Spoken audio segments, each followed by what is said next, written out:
কিন্তু একসময় এখানে দাঁড়িয়েছিল 360টা দেবতা।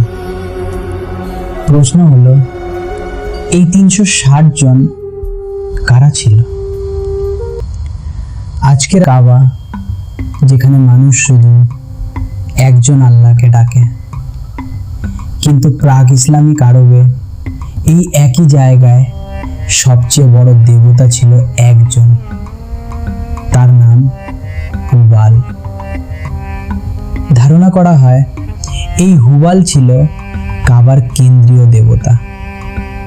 মানুষ যুদ্ধের আগে ভাগ্য জানার জন্য, এমনকি জীবনের বড় সিদ্ধান্ত নেয়ার আগে হুবালের কাছে আসতো। কিন্তু হুবাল একা ছিল না, তার পাশে ছিল 3 জন শক্তিশালী দেবী, আল্লাত, আল উজ্জা এবং মানাত। এই 3 জনকে বলা হতো আল্লাহর কন্যা। হ্যাঁ, এক সময় আরবরা বিশ্বাস করত আল্লাহ আছেন, কিন্তু তার সাথে এই দেবীরাও শক্তি ভাগ করে নিচ্ছে।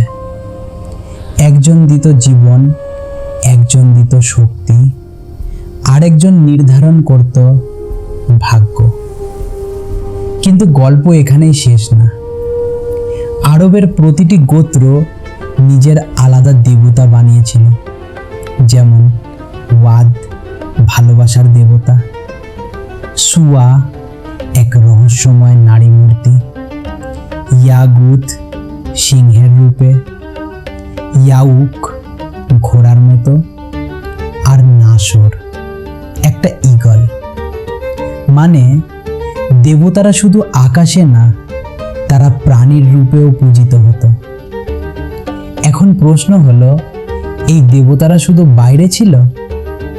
না, কাবার ভেতরেও ছিল কিছু মূর্তি, ইসাফ আর নাইলা।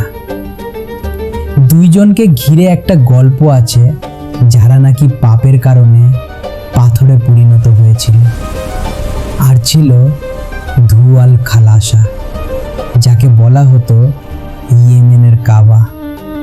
মানে একটা কাবা না, আরব জুড়ে ছড়িয়েছিল একাধিক পবিত্র কেন্দ্র।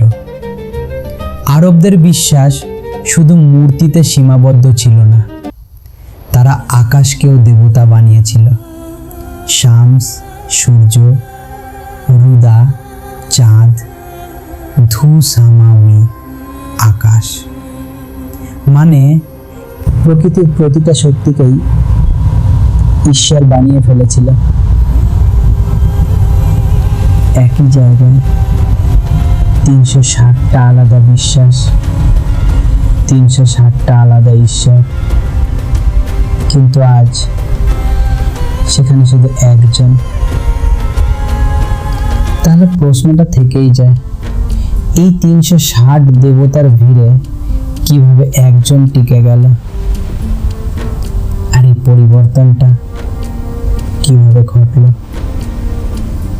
সেই গল্পটাই আমরা খুঁজব পরের পর্বে।